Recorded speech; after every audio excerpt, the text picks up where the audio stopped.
now these kind of events are more important than ever because like bringing together people, that's where the true magic happens. Okay, today so we're here with Sophia Tran. How are you today? I'm great. I'm very looking forward to your event. Yeah. Because it's my second time here, actually, and I've been here already 2 years ago, but just only as a guest and this time as a speaker. Oh, yeah. And then 2 years ago, you already experienced the event. So maybe what main events are you now looking forward to? Well, actually, I'm always looking for good networking to connect with cool startups, with other investors. And that is what I exactly did the same 2 years ago. I had a bit more time than this year. So we see what the day will bring us. Yeah. Okay. So you had a very impressive career. You started at RWTH Aachen and did electrical engineering, which I find very cool. How would you say that engineering prepared you mindset-wise for your career ahead?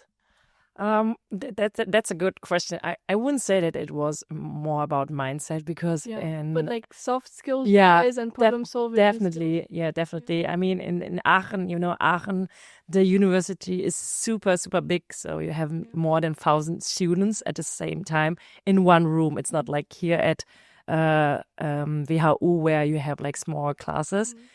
So we really had a lot of like working together in teams and projects and stuff. And that was also one of the reasons why I quit the university. And then I went to Mannheim because we had there like a dual studying where you worked 3 months and studied 3 months. So that was for me the better solution because I'm more the practical person. I'm not that theoretical. But I liked it both. I liked it to work to learn in Aachen, but also in Mannheim. Yeah. And then also maybe is interesting for viewers, what made you initially decide to go into engineering? And now you're doing a lot of business and venturing and developing of companies. But what made you initially go for engineering and not business? Yeah, that's also a good question. I was always someone who was very interested in different fields. And at first I wanted to study medicine. But in the Deutsche Bundeswehr. And then my parents, they were not so amused about that. And so I said, well, okay, I'm gonna study medicine, but in an electrical engineering way. So medicine technical.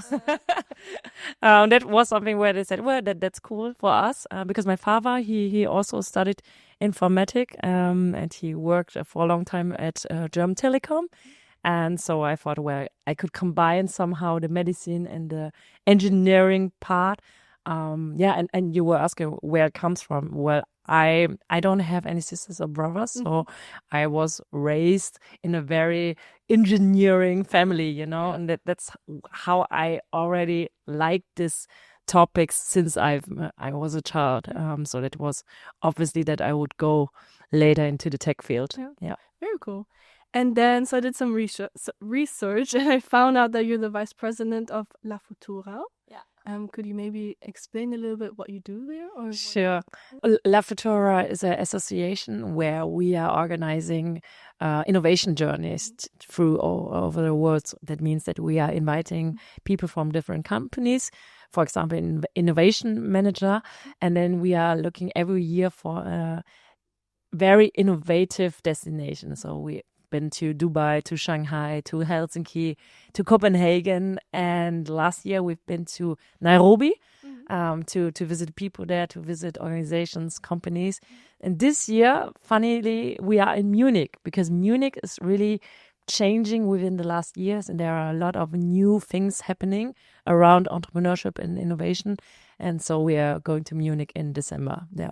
That's what we do there. Yeah. And you're, I think, a big part of the entrepreneurship world. What are maybe some trends that you noticed this year or maybe in future in the startup area, or what industries are growing right now that you've seen? Yeah, definitely. There are a few which are very growing, especially in Germany. You have more and more funding.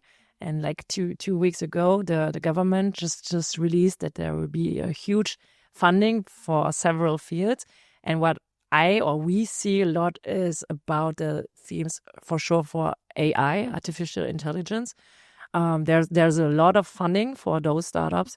Then also health tech, cybersecurity is a big topic, and everything around deep tech.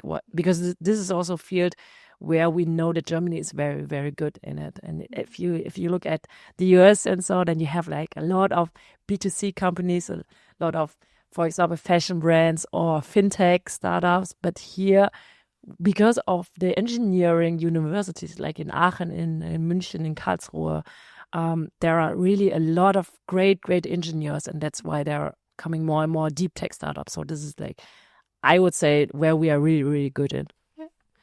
Okay, and then what do you think are some common mistakes that you see first-time founders making, and what would you say they should focus on to stop making the mistakes or prepare? The good thing is, yes, that's exactly the problem. They're not focusing because they try to grow very, very fast. So they try to bring somehow their product on the market, and then they try to grow without really knowing their target group, without knowing the market around it. And this is always the same problem. So, I mean, we talk with a lot of startups, and it's always like, yeah, we want to make money. And then I say, well, actually, but did you think about who's your target group? Where we will see who's going to buy it.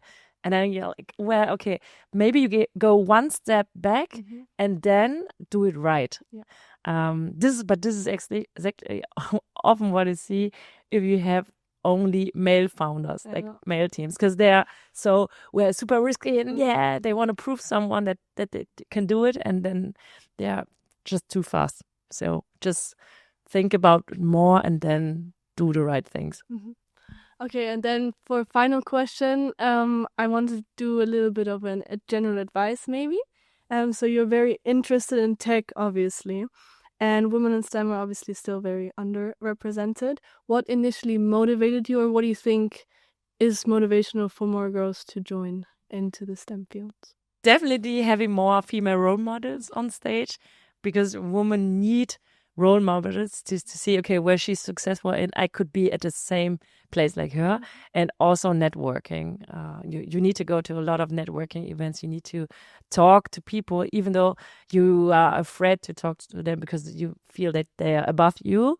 But I know for myself, I always connected to a lot of people, and you never know where or when they could be helpful for you. And this is why I love to go to different conferences and events. Very interesting. And then to finish, we're going to do the quick 3.